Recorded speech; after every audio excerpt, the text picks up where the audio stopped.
Ladies and gentlemen, today we delve into the extraordinary, exhilarating and at times heart-wrenching story of Antony "Tony" Cottee, a name that once echoed through stadiums across England and beyond. Tony wasn't just a footballer. He was a symbol of perseverance, grit and unrelenting ambition. His story isn't merely about goals scored or trophies lifted.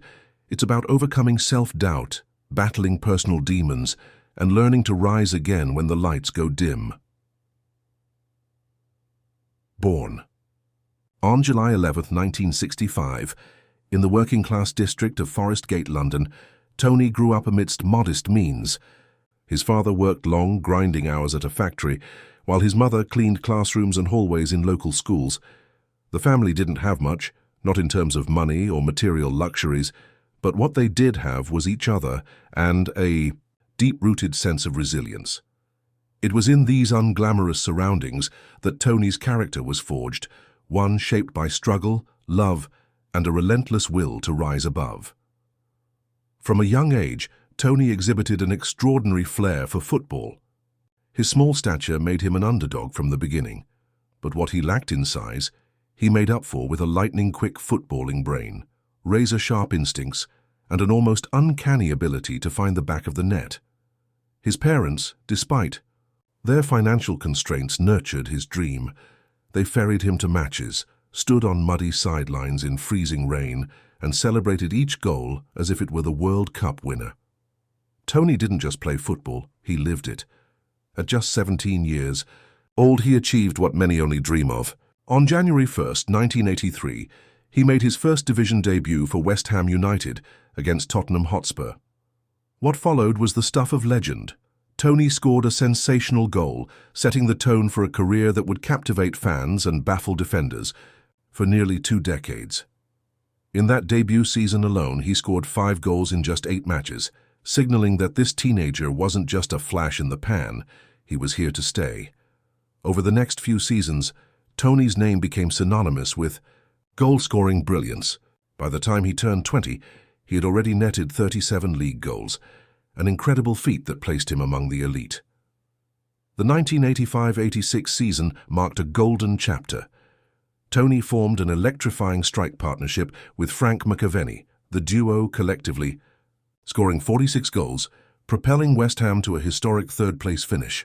It was a season of magic, passion and promise, and it earned Tony the PFA Young Player of the Year award, a recognition of his raw talent and work ethic. But as with many great stories, success brought its own challenges.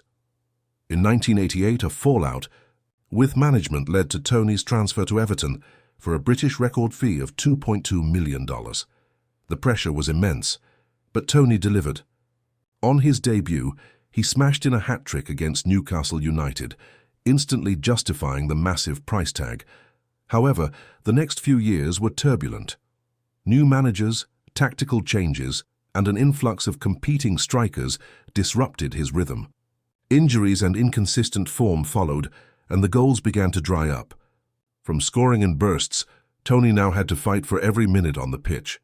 Despite the setbacks, he never stopped working. He never stopped believing. Off the pitch, Tony's personal life offered moments of joy and calm.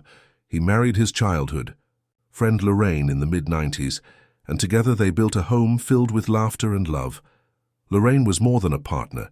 She was his anchor. While Tony was off chasing dreams and battling on the field, she kept things steady at home, raising their 3 children and shouldering the everyday burdens of family life. But fame has its cost. The constant travel, relentless schedules, and public pressure strained their bond. Tony's absences were many. Lorraine often had to make difficult decisions on her own, raising the children with a quiet strength. Though they loved each other deeply, the distance, both physical and emotional, began to take its toll. In 1994, Tony returned to his roots, rejoining West Ham United under manager Harry Redknapp. His second spell saw glimpses of the old magic, scoring 13 goals and helping the Hammers avoid relegation. Yet, football is a ruthless business. The arrival of younger players soon edged him out once more, leading Tony to seek opportunities elsewhere. In a bold move, he joined Selangor in Malaysia. Many thought it was the twilight of his career, But Tony surprised everyone. He adapted, quickly became a fan favourite, and led Selangor to victory in the 1996 Malaysian FA Cup, his first major trophy. Not content to end his career abroad, Tony returned to England in 1997 to play for Leicester City. There, he produced one of the most poetic moments of his journey, scoring a stunning goal against Manchester United in the UEFA Cup, and in 1999-2000 he helped Leicester win the League Cup, scoring 13 goals, a tally unmatched at the club for years. By the time he retired in 2001 at the age of 36, Tony had played an astounding 742 matches, scoring 309 goals, a record that places him among England's greatest strikers. But retirement brought challenges no one had prepared him for. Gone was the structure of training. Gone were the packed stadiums, the roar of the crowd and the sense of purpose. Tony had earned a handsome wage in his playing days, up to $5,000 a week, but hadn't planned for life after football. The money dried up. The lifestyle didn't. The home, the cars, the comforts, they came with a price. And soon the financial strain became unmanageable. The pressure seeped into his marriage. Lorraine, having stood by him for decades, finally reached her breaking point. In 2010, she filed for divorce. Tony was devastated.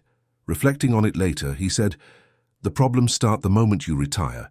You're home all the time, your income's gone, and your wife isn't used to you being around. Her spending allowance gets cut, and she might ask, 'Can't you get a job?'"